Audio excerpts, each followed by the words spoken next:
India Legal presents Courts Roundup.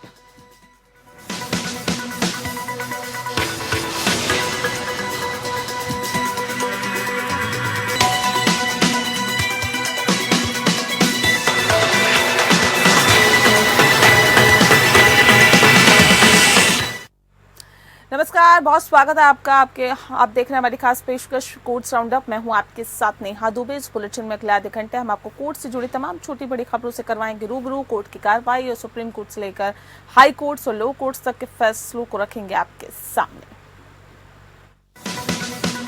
India Legal presents Courts Roundup.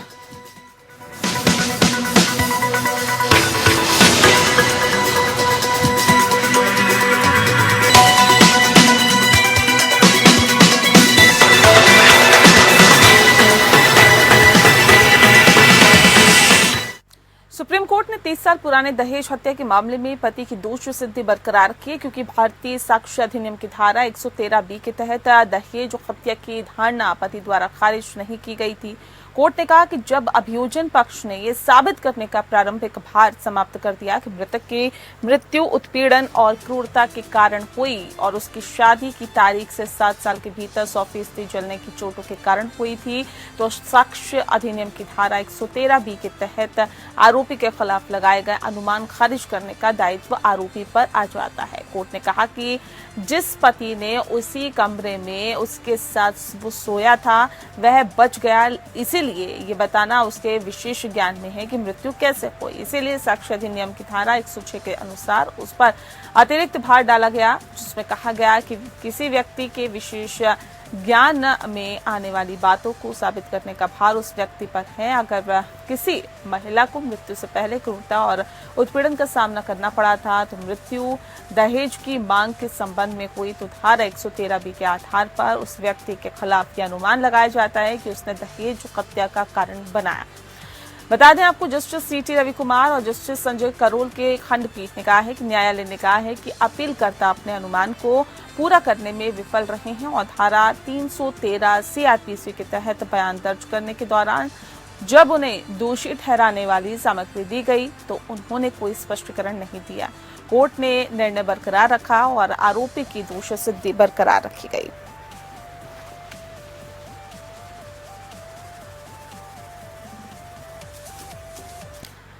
मानवाधिकार कार्यकर्ता सुहास चकमा द्वारा जेलों में भीड़भाड़, कैदियों के पुनर्वास और कैदियों को कानूनी सहायता के मुद्दे को उठाते हुए दायर याचिकाओं के समूह में 20 अगस्त को सुप्रीम कोर्ट ने राज्य सरकारों और केंद्र शासित प्रदेशों को 4 सप्ताह के भीतर ओपन सुधार संस्थानों के कामकाज के बारे में पूरी जानकारी उपलब्ध कराने के निर्देश दिए हैं। जेलों में भीड़भाड़ के मुद्दे पर सुप्रीम कोर्ट ने 9 मई को ओपन एयर में जेल या शिविर स्थापित करने का सुझाव दिया। अदालत को बताया गया था कि राजस्थान में ओपन एयर में जेल प्रणाली प्रभावी रूप से काम कर रही है, इसलिए इसने सीनियर एडवोकेट के परमेश्वर को सीनियर एडवोकेट विजय हंसारिया और राष्ट्रीय कानूनी सेवा प्राधिकरण का प्रतिनिधित्व करने वाले रश्मि नंद कुमार के अलावा एमिकस क्यूरी के रूप में अदालत की सहायता करने का निर्देश दिया है। 17 मई को परमेश्वर ने अदालत को सूचित किया कि केंद्र सरकार द्वारा मॉडल मसौदा मैनुअल तैयार किया गया, जिसमें ओपन एयर में जेलों या शिविरों के लिए नामकरण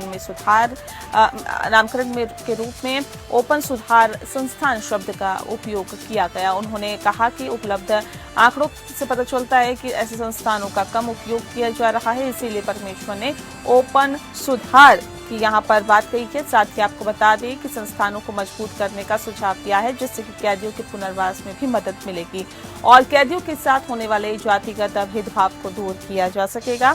बता दें कि इस संबंध में अदालत ने परमेश्वर और नंद कुमार को संयुक्त रूप से प्रश्नावली तैयार करने और प्रसारित करने का निर्देश दिया है, जिससे ओपन सुधार संस्थानों की स्थिति और कामकाज के संबंध में सभी राज्यों से जानकारी प्राप्त की जा सके। इसके अनुसार राज्य और केंद्र शासित प्रदेशों के लिए अपेक्षित जानकारी एकत्र करने के लिए गुणात्मक प्रश्नावली और मात्रात्मक OCI चार्ट तैयार किए गए।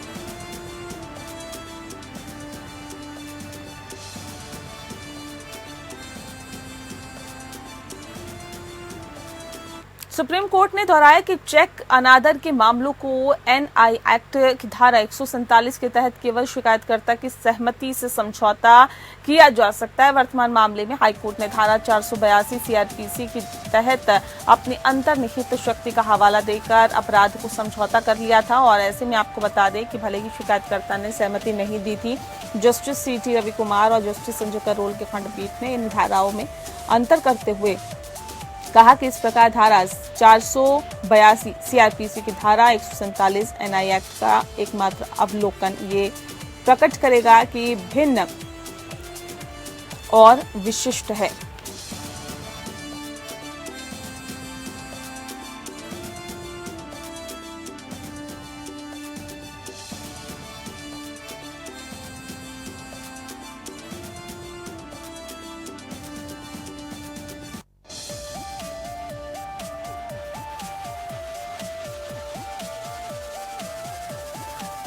हाईकोर्ट की अंतर्निहित शक्ति सीआरपीसी के तहत किसी भी आदेश को प्रभावी करने या किसी भी अदालत की प्रक्रिया के दुरुपयोग को रोकने या अन्यथा न्याय के उद्देश्यों को सुरक्षित करने के लिए स्वप्रेरणा से भी प्रयोग की जा सकती है। खंडपीठ ने कहा कि एनआई एक्ट के तहत अपराध को कम करने की शक्ति शिकायतकर्ता की सहमति के बिना उपलब्ध नहीं है।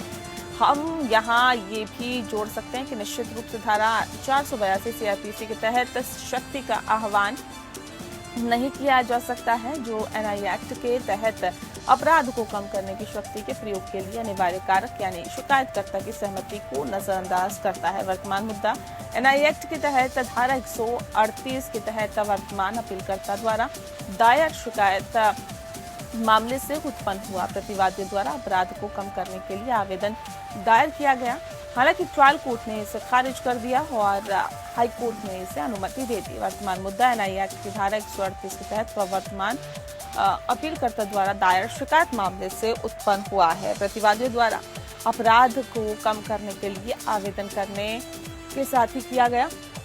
बताया भी जा रहा है कि हालांकि ट्रायल कोर्ट ने इसे खारिज कर दिया, लेकिन हाई कोर्ट ने इसे अनुमति दे दी है। सुप्रीम कोर्ट ने कहा है कि इस मामले को देखते हुए हाई कोर्ट का विवादित निर्णय, जिसमें शिकायत यानी अपीलकर्ता शिकायतकर्ता की सहमति के अभाव के बावजूद धारा 138 एनआई एक्ट के तहत अपराध को इस आधार पर कम कर दिया गया कि अपीलकर्ता को उचित मुआवजा दिया गया, कायम नहीं रखा जा सकता।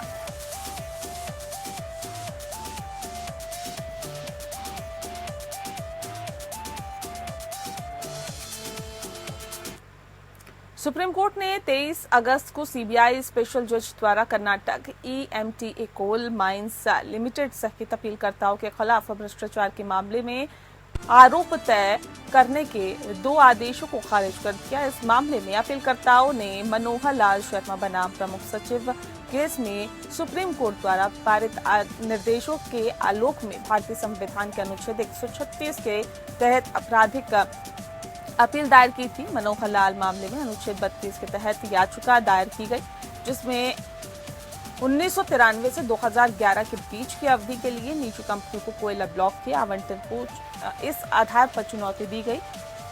केस ने खान और खनिज यानी विकास और विनियमन अधिनियम 1957 और कोयला खान राष्ट्रीयकरण अधिनियम 1973 के अनिवार्य प्रावधानों का पालन किए बिना बहुमूल्य संसाधनों को दान के रूप में देकर प्राकृतिक संसाधनों के ट्रस्टीशिप के सिद्धांतों का उल्लंघन किया है। इसके बाद न्यायालय ने घोषणा की कि वर्ष 1993 से सरकारी वितरण मार्ग के माध्यम से कोयला ब्लॉकों का पूरा आवंटन मनमानी से ग्रस्त था और कोई निष्पक्ष और पारदर्शी प्रक्रिया नहीं अपनाई गई। इससे माना गया कि देश भर में कोयला ब्लॉक आवंटन से संबंधित मामलों पर विचार करने का अधिकार केवल सुप्रीम कोर्ट के पास होना चाहिए। इस दौरान 2002 में Karnataka power corporation limited KPCL और eastern mineral and trading agency के बीच कैप्टिव कोल माइंस के विकास और thermal power plant Bellary thermal power station को कोयले की आपूर्ति के लिए संयुक्त उद्यम समझौता निष्पादित किया गया। जस्टिस हिमा कोहली और जस्टिस एहसानुद्दीन अमानुल्लाह की खंडपीठ ने पाया है कि सीबीआई ने केवल 2013 के CAG पर भरोसा करके अभियोजन शुरू किया, जिसमें कई खामियां थी। खामियों में से एक ये थी कि CAG की रिपोर्ट संसद में समक्ष पेश नहीं की गई, जबकि कानून के तहत इसकी आवश्यकता है। अदालत ने कहा कि सीएजी की रिपोर्ट राष्ट्रपति को प्रस्तुत की जानी चाहिए, जो उन्हें अनुच्छेद 151 उपधारा 1 के तहत संसद के प्रत्येक सदन के समक्ष रखवाएंगे।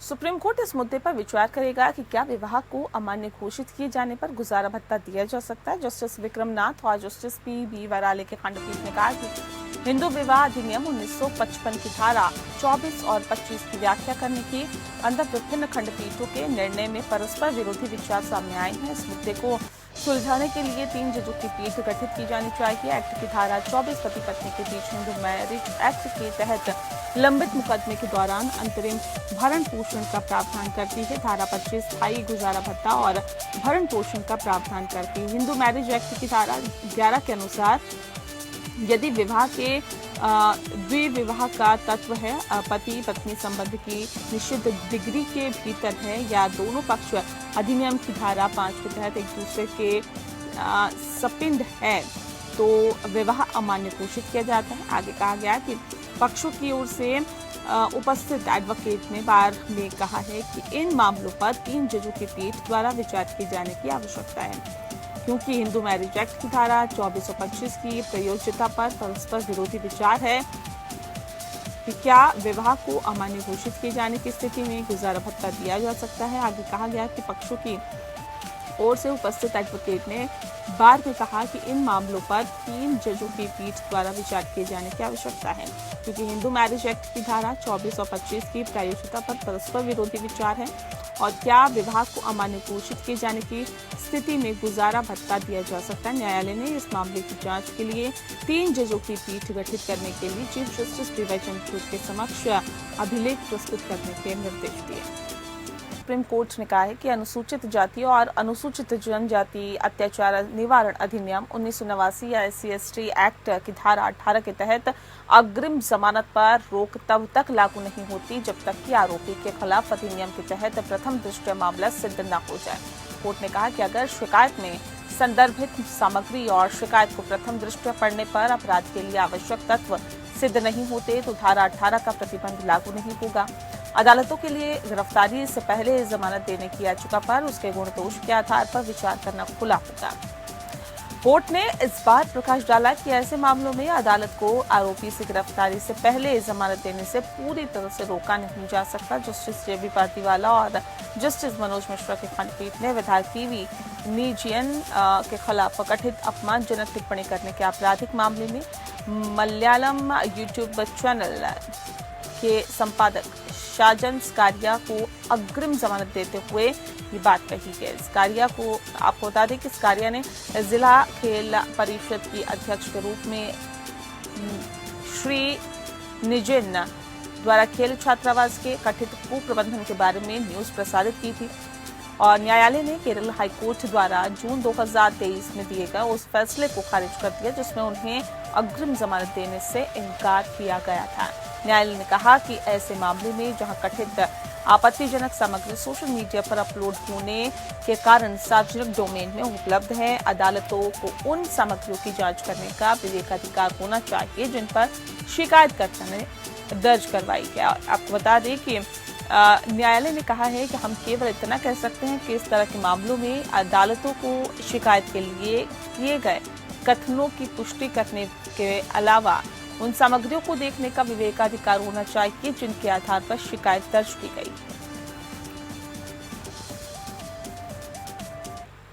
राजस्थान हाईकोर्ट ने दोहराया है कि मोटर वाहन दुर्घटना में बच्चे की मृत्यु के मामले में ऐसी मृत्यु के लिए भविष्य की संभावनाओं के मद के तहत मुआवजा नहीं दिया जा सकता। जस्टिस नुपुर भारती की पीठ ने राजेंद्र सिंह एवं अन्य बनाम नेशनल इंश्योरेंस कंपनी लिमिटेड के मामले पर भरोसा किया। इसमें सुप्रीम कोर्ट ने संबंधित पक्षों को उनके बच्चों की मृत्यु के संबंध में दिए जाने वाले मुआवजे को भविष्य की संभावनाओं के अलग मद के तहत और अधिक मुआवजा देकर बढ़ाने का तर्क खारिज कर दिया, क्योंकि ये माना गया कि जहां तक बच्चों का संबंध है इस मद का उपयोग नहीं किया जा सकता। न्यायालय ने United Indian insurance company limited द्वारा दायर अपील स्वीकार की और मोटर दुर्घटना दावा न्यायाधिकरण द्वारा 13 वर्षीय लड़की के माता पिता को दिए गए मुआवजे को कम कर दिया, जिसकी सड़क दुर्घटना में मृत्यु हो गई थी। दुर्घटना में पिता और उसकी बेटी शामिल थे, जो कि मोटरसाइकिल पर बेटी के स्कूल से वापस लौट रहे थे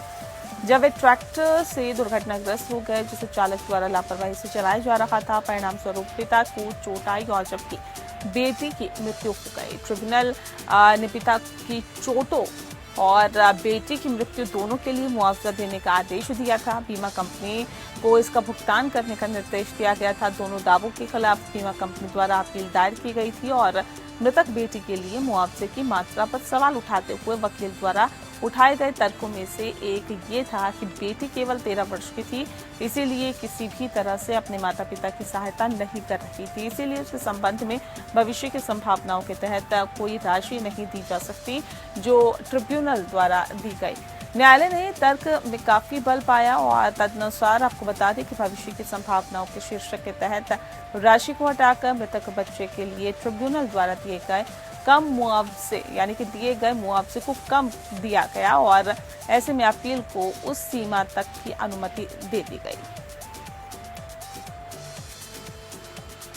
इलाहाबाद हाई कोर्ट ने 2016 के धोखाधड़ी मामले के संबंध में बॉलीवुड कोरियोग्राफर और फिल्म निर्देशक रेमो डिसूजा द्वारा दायर की गई याचिका खारिज की है। जस्टिस राजीव मिश्रा की पीठ ने उनकी याचिका खारिज करते हुए कहा है कि डिसूजा इस मामले में केवल उनके खिलाफ दायर आरोप पत्र को चुनौती देने में विफल रहे हैं, इसीलिए उन्हें कोई राहत नहीं दी जा सकती है जिसकी उन्होंने प्रार्थना की है। कोर्ट ने कहा है कि आवेदक के वकील राज्य के एजीए को सुनने और रिकॉर्ड के अवलोकन के बाद ये न्यायालय पाता है कि आवेदक के खिलाफ आरोप पत्र को वर्तमान आवेदन में चुनौती नहीं दी गई है। आरोप पत्र को किसी चुनौती के अभाव में वर्तमान आवेदन के माध्यम से मांगी गई कोई राहत नहीं दी जा सकती है। अदालत ने कहा कि आदेश में ये कहा कि उसने उनकी याचिका खारिज की। डिसूजा के खिलाफ मामला 2016 का है, जब गाजियाबाद के व्यवसायी सत्येंद्र त्यागी के खिलाफ एफआईआर दर्ज की गई।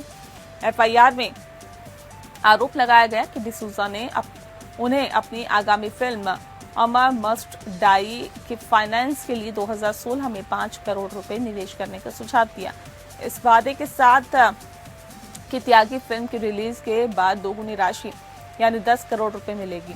हालांकि वह ऐसा करने में विफल रहे और आईपीसी की धारा 420, 406 और 386 के तहत दर्ज एफआईआर में ये भी आरोप लगाया गया कि जब व्यवसायी ने वायदे के मुताबिक पैसे मांगे तो डिसूजा ने अंडरवर्ल्ड डॉन प्रसाद पुजारी को फोन करके उन्हें धमकाया। एसीजेएम गाजियाबाद ने अक्टूबर 2020 में अपराध का संज्ञान लिया और डिसूजा ने संज्ञान आदेश को चुनौती देने और मामले की कार्रवाई पर रोक लगाने के लिए हाईकोर्ट का रुख किया। हालांकि जब राज्य के वकील ने प्रस्तुत किया कि वह मामले में आरोप पत्र को चुनौती देने में विफल रहे तो अदालत ने उनकी याचिका खारिज कर दी।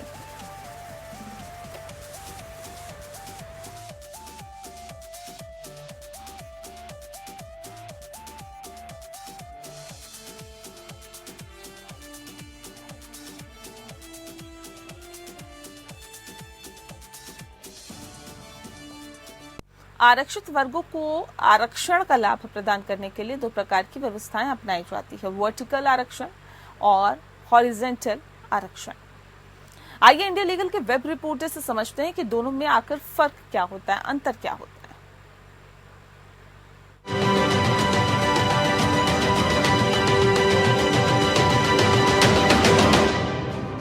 What is the difference between vertical and horizontal reservation?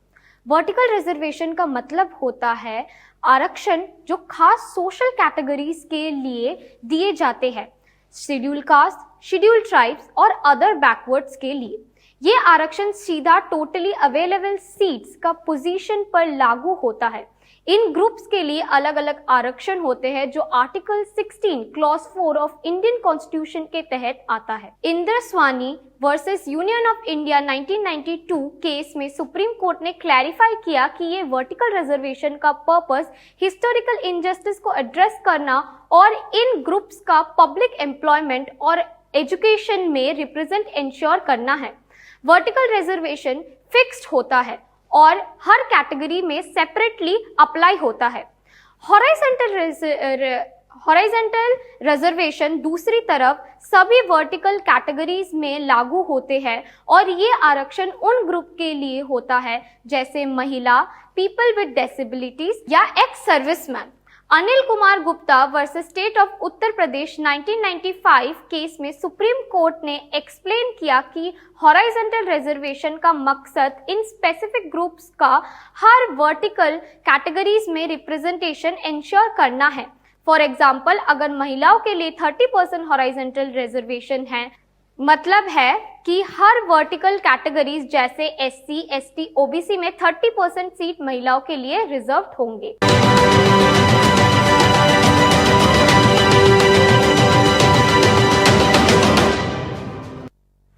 और इसी के साथ बुलेटिन में फिलहाल इतना ही। नमस्कार। India Legal presents Courts Roundup.